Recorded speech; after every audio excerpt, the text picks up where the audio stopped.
Bismillahirrahmanirrahim. Assalamualaikum warahmatullahi wabarakatuh. Okey, sekarang ni saya bersiaran secara atas talian dengan tiga pelajar UiTM Taman Pahang. Saya Prof Ilham, Rektor UiTM Pahang. Cuba untuk berbincang secara santai dan bersembang petang ni mengenai topik yang ada kaitan dengan PKP dan juga COVID-19 ni, berkisar di sekitar isu berkenaan dengan tempoh pasca COVID-19 nantilah, lepas kita tamat PKP nanti. Bersama-sama saya pada tahun ini saya ada 3 orang pelajar. Pertamanya adalah Saudara Muzaffar Ibrahim yang di Pertua MPP UiTM Pahang daripada Fakulti Perakaunan. Assalamualaikum Muzaffar, apa khabar? Assalamualaikum. Apa khabar? Alhamdulillah. Yang keduanya saya ada 2 wakil pelajar wanita, siswi kita. Kebetulan mungkin namanya dua-dua Farah. Satu Farah Adiba Muhammad Kamarul Zaman, pelajar Fakulti Sains Penggunaan, program AS120 Diploma Sains. Assalamualaikum Farah Adiba, apa khabar? Salam, sihat Prof. Alhamdulillah. Ni duduk di mana ni? Shah Alam, Rumah Family. Oh, Shah Alam. Shah Alam zon apa? Zon kuning ke, merah ke, hijau ke? Rasanya zon kuning. Alright. Yang keduanya saya ada pelajar daripada program AS120 Diploma Sains dari Farah Azadina Muhammad Yusri alias Tan, ataupun lebih mungkin senang untuk dipanggil sebagai Hazel. Right? Okay, Hazel merupakan Sekretariat Perwakilan Pelajar juga, Hazel. Sihat. Okey, Alhamdulillah. Alright. Untuk sesi petang secara santai dan relax saja nak sembang-sembang dengan pelajar saya UiTM Taman Pahang. Mungkin saya pergi ke Saudara Muzaffar sebagai YDP MPP. Muzaffar, boleh dengar saya? Ya, boleh dengar Pak. Muzaffar, apa ni? Okey. Sebenarnya pelajar-pelajar kita berada di dalam tempoh PKP ini dah almost sebulan. So, hari ini kita 18 hari bulan April. Kita bermula PKP hari itu pada 18 Mac. Maknanya dah sebulan ataupun 30 hari. Ada kalangan pelajar-pelajar kita yang duduk di rumah dan ada juga kalangan pelajar kita yang duduk di asrama. Dalam tempoh sebulan ni saya rasakan, terutama sekali pelajar-pelajar yang duduk di asrama kita tu, mungkin sedikit sebanyak mengalami sedikit perubahan dari segi minda, emosi dan juga cara hidup dan sebagainya. So agak-agaknya lah itu sebagai yang dipertua MPP, sejauh manakah perkara ini akan memberi kesan kepada pelajar-pelajar di kampus nanti pada fasa pasca COVID-19 nanti. Silakan respon kepada soalan saya. Baiklah Pak. Bismillahirrahmanirrahim. Assalamualaikum warahmatullahi wabarakatuh. Salam. Terima kasih Prof yang jumpa saya dalam kata bicara santai pada petang hari ini. Ya. Okay. Mengenai pertanyaan Prof tadi, sejauh manakah perkara ini akan memberi kesan kepada pelajar di kampus pasca COVID-19? Pertama sekali dari segi orang kata minda lah. Bila pelajar tu berada dalam semester, orang kata dalam mood belajar, setiap hari pergi ke kelas. Jadi bila orang kata ada perubahan mood tu, tiba-tiba cuti selama sebulan, dia akan orang kata mengubah mood pelajar tu. Orang kata dah mood cuti, kemudian ditukar pula kepada online kelas. Dia akan menjadi lebih susah, terutama kepada pelajar yang slow learning. Mereka terpaksa bekerja 2 kali ganda berbanding pelajar biasa, dan ini semestinya menjadi masalah kepada mereka. Kemudian dari segi gaya hidup yang telah berubah. Maksudnya kalau dulu pukul 11, pukul 12 dah tidur, esok-esoknya ada kelas. Tapi waktu cuti dah tidur lewat semua. Kata gaya hidup tu telah berubah. Maksudnya not in the mood dalam study, bukan mood study lagi. Dan yang ketiga sekali dari sudut emosi lah. Semestinya dari bila berlaku keadaan seperti ini, setiap pelajar juga mempunyai keluarga yang mungkin tinggal dalam zon merah. Jadi bila berada dalam kampus ni jauh daripada keluarga, orang kata homesick tu mestilah ada kerana dia merupakan satu masalah kesihatan mental juga. Kerana apabila keluarga jauh, kita tak tahu apa yang jadi kat keluarga jauh kat sana. Kita pula duduk, orang kata jauh di perantauan. Lagi yang tinggal jauh seperti di Sabah dan Sarawak dan sebagainya. Jadi apa yang boleh saya katakan, ia akan memberi kesan terutamanya dari segi untuk mengadaptasi cara belajar secara online itu, untuk mengadaptasi, orang kata untuk mula semula belajar secara normal, itu akan menjadi kesan kepada mahasiswa itu sendiri.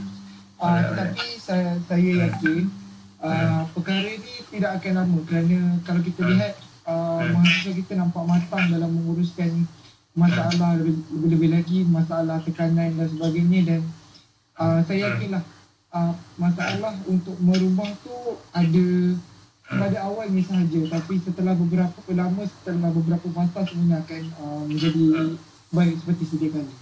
Itu saja. Dan apa tu, saya tadi ada sebut pasca, maknanya selepas PKP ini.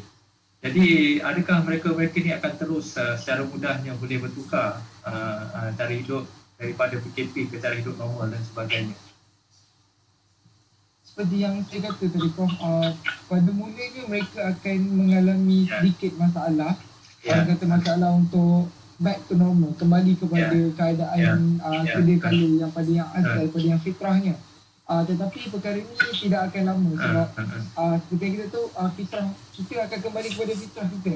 Maksudnya keadaan normal kita, keadaan biasa kita. Jadi pada awalnya akan jadi susah, tapi selepas beberapa fasa dia akan menjadi elok semua. Alright, okay. Okay, masih tak apa, saya akan patah balik nanti untuk soalan seterusnya. Saya nak ke dari para Nazrina, Hazel. Hazel, boleh dengar saya? Hazel, macam ni. Kalau kita tengok seluruh sistem UiTM, kita telah melaksanakan tanggungjawab kita lah sebagai institusi pengajian tinggi dan sebagainya dengan menyediakan makanan kepada para pelajar. Selama tempoh kita berada di PKP ini, terutama sekali pelajar-pelajar kita di asrama. Pihak pengurusan UiTM Pahang mendapat feedback daripada pelajar, mengatakan bahawa mereka ni happy dengan bantuan makanan dan juga bantuan-bantuan lain yang diberikan. Namun kalau kita tengok secara hariannya, laporan-laporan pelajar-pelajar kita daripada IPT lain dan sebagainya, ada juga terdapat laporan-laporan yang mengatakan pelajar-pelajar IPT yang seolah-olah tidak menghargai bantuan makanan dan juga bantuan-bantuan lain, dan kelihatannya seolah-olah mereka ni memandang sebelah mata, terutama sekali berkenaan dengan menu-menu yang diberikan. Ada viral yang hantar gambar nasi dan sebagainya tanpa lauk, walaupun mungkin lauk itu telah dikeluarkan dan sebagainya. Dan ini memberi gambaran kepada saya seolah-olah pelajar-pelajar ini tidak bersyukur dan sebagainya. So, apa pandangan you, Hazel, tentang perkara ini? Silakan. Nanti Prof sebab Ya. Ada satu yang UiTM sedang mengerahkan upaya yang malam untuk pendidikan pada pelajar. Jadi sepatutnya tak wajar untuk pelajar berbuat keputusan pada telah dididik. Secara logikanya, ketika pelajar berada di kampus, makanan yang kita sama je dengan makanan yang kita pelajar. Maksudnya waktu sekarang ni yang kerajaan kita makan kami ni, makanan ni kita macam nasi, lauk, ayam merah. Waktu kelas kami berada dekat kantin ataupun pasar KFC semua tu sama je nasi, lauk, ayam merah. Jadi bagi saya tak rasa untuk pelajar nak mengaji makanan tak sedap tu semua. Okay. So yang saya sebut tadi tu bukan masalah di UiTM Pahang, di IPT lain. Tapi so far UiTM Pahang pelajar-pelajar semua okey kan, dia bersyukur dan dia menghargai semangat kita kan. Alright. Okay. Farah. Okey. Seterusnya saya akan bersantai dengan orang lagi pelajar, Farah Hadibah, yang sekarang ni berada di luar. Hari tu mungkin dia nasib baik sempat balik ke Calam, Hadibah. Betul Prof. Alhamdulillah sempat balik.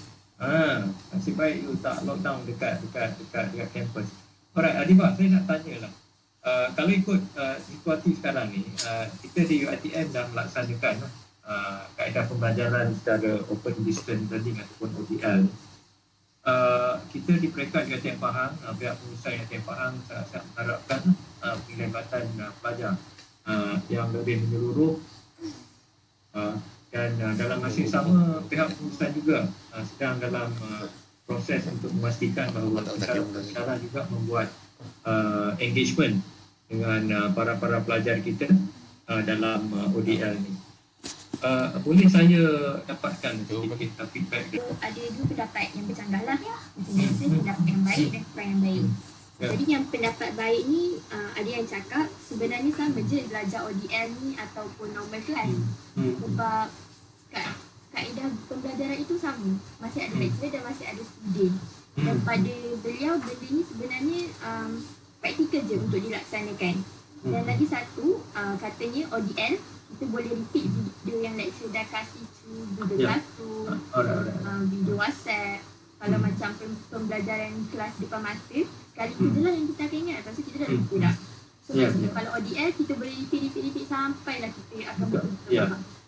And then ada juga yang lebih cakap, sebenarnya lebih selesa untuk belajar di rumah. Mungkin sebab dah terbiasa belajar di rumah, jadi kalau belajar kat kolej tu bagi mereka susah. Tapi ada yang pendapat bercanggah, yang tu saya akan ulas lagi kejap lagi. Dan ada juga yang cakap kalau kita tak faham belajar daripada ODL ni, kita boleh terus WhatsApp lecturer waktu tu juga. Sebab kita lecturer, dia akan peruntukkan masa untuk student tengok video dulu dalam durasi 15 minit atau berapa minit, dan kemudian ni kita akan discuss balik dalam group WhatsApp. Macam lecturer Farah sendiri pun buat macam tu. And then katanya macam untuk part yang tak berapa nak suka ni, mostly akan cakap pasal internet connection lah, which is benda tu memang normal untuk online distance learning. Untuk internet connection ni macam kerajaan sendiri pun dah bagi peruntukan untuk student. So untuk buy internet tu should be no problem. Cuma internet connection dekat rumah masing-masing. Sebab kita faham kalau student yang balik ada rumah di kawasan pedalaman, ada yang sukar untuk dapatkan internet yang kita nak buat. Jadi bila ada online meeting ataupun online class yang memerlukan diorang untuk berada pada ketika itu, jadi susah untuk mereka cope. Kadang-kadang diorang dah masuk, lepas tu tiba-tiba terkeluar balik. Jadi susah untuk diorang ada ketika itu. And then ini saya rasakan semua pelajar mungkin tak fokus. Sebab apa tak fokus dekat rumah, banyak dugaan. Dugaan apa tu? Dugaannya contoh ni, kalau nampak katil, ya Allah rasa nak tidur je tengok katil tu. Kat asrama pun ada katil juga Farah? Itulah tu. Dia bergantung pada student sebenarnya. Mungkin kalau macam kat asrama, kita nampak katil, tapi sebab kita fikir alamak sana kena dia macam ni. Tapi bila kat rumah kita nampak katil dah empuk. Lepas tu dia ada TV lagi depan mata. Jadi terus nak tidur tak bangun-bangun. Itu yang ada student yang terlajak kelas 8, kelas 10 baru bangun. And then next, ini saya rasa normal juga sebab diorang kata tak biasa lagi untuk adapt dengan ODL. Maklumlah benda baru kan, jadi adaptation tiap pelajar tu berbeza. And then ada juga yang cakap susah nak tanya lecturer. Yang mana susah nak tanya lecturer ni, saya dapat tafsirkan mereka jenis orang yang kena belajar face to face berhadapan dengan lecturer tu sendiri, bagi memudahkan diorang untuk faham penyampaian input tu. Ada juga yang cakap dekat saya, mereka kurang gemar kalau lecturer guna live meeting. Yes. Sebab bila live meeting ni, macam saya cakap lagi sekali, internet connection. Jadi sangat susah untuk mereka faham. Dan penyampaian tu pun kadang-kadang tersekat-sekat. Bukan student saja, malah lecturer sendiri pun akan tersekat-sekat internet connection mereka. Macam kita pun sekat-sekat juga. Itulah tu. Tapi yang dapat disimpulkan, bila yang internet connection kurang yang baik tu, ada yang cakap kalau internet dah elok, orang boleh je study balik through video tu bila internet dah betul-betul kuat. So far, keberkesanan ODM ni saya boleh katakan Alhamdulillah 80% we have reached keberkesanan ni. Sebab ada setengah student yang memang betul-betul committed, dia akan committed. Jadi yang 20% lagi tu mungkin belum bersedia lagi. Kita bagi masa untuk student. Farah, tadi kalau saya nak silang balik, you mention tadi ada kalangan pelajar yang mungkin termiss sesi online tadi tu, right? Disebabkan oleh capai internet yang tidak bagus dan sebagainya, ataupun macam yang cakap tadi lah, terlepas tidur lebih dan sebagainya, tertinggal ataupun termiss sesi online.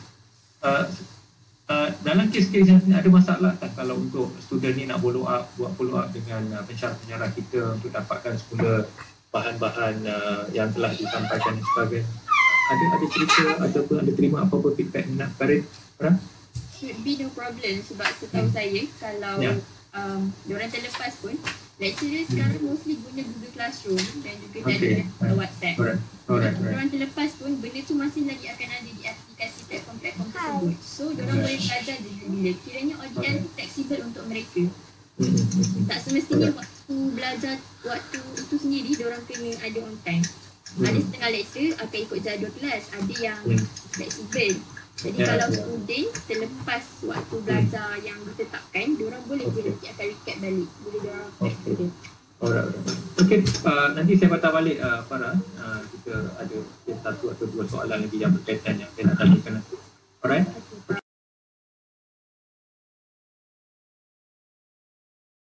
Kami menumpukan kepada aktiviti yang boleh diisi sepanjang bulan Ramadan, di mana PHDP telah pun mengutarakan beberapa cadangan program seperti program sembang santai di media sosial bersama ustaz selebriti, program memberi sumbangan kepada pelajar di dalam kampus, aktiviti satu hari satu hadis yang akan disiarkan di media sosial.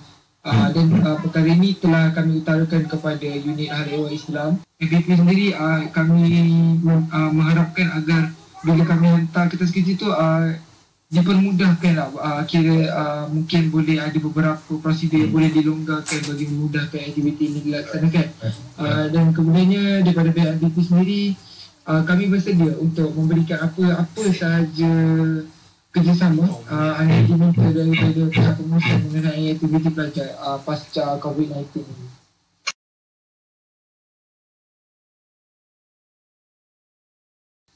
Baiklah, untuk setengah pelajar mungkin akan menghadapi masalah-masalah negatif seperti depression, anxiety, sleep disorder, insomnia dan macam-macam. Jadi bagi pelajar yang berikut, mungkin mereka boleh melihat daripada sudut yang positif daripada semasa sekarang ni. KKM sendiri ada menunjukkan statistik ataupun data di mana data mengenai kesembuhan kes COVID-19 ini. Jadi mereka tidak suruh data-data seperti ini untuk sedikit sebanyak dapat membantu pelajar untuk rasa lebih positif.